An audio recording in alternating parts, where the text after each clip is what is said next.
I'm Natasha on parenting. I'm the mom to 5 kids and a licensed child and adolescent therapist. This video is going to be our introduction to feelings, Reflecting Feelings 101. This is an amazing parenting skill. It's good for all ages. It might look different for a 4-year-old versus a 16-year-old, but the results are the same, the importance of it is the same, and the basic concept is the same. So in this video, we're going to practice with different ages and with different emotions and learn the basics of reflecting feelings in our kids. So in this video, what do you think this child is feeling? Angry? Upset? Frustrated? Yeah, any of those. In this video, what do you think this child is feeling? This child might be feeling sad, down, lonely, left out. Instead of asking your child, what's wrong? Or whatever you might typically do in these situations, I want you to try this new skill of naming the feeling your child is feeling.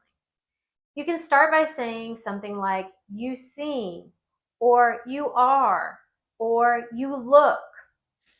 And then you're going to insert the feeling that you think that child is feeling.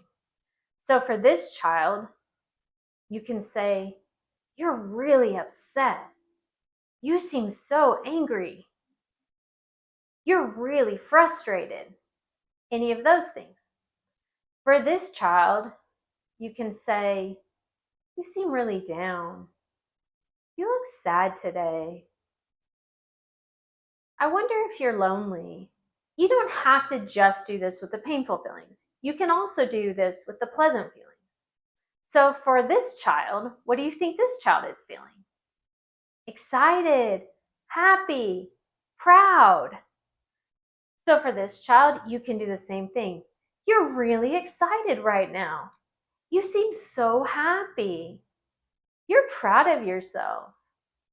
Whatever you think is the right thing for that child in the moment, I just want you to name the feeling.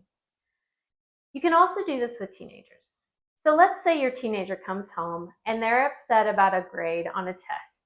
They failed the test, or if they're an all-A student, they got a B or a C on the test and they're really upset.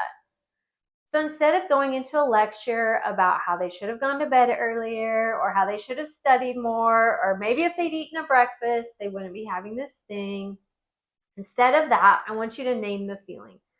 So for a teenager, I might start with that instead of you, because they're talking to you, right? It might seem kind of condescending to use you.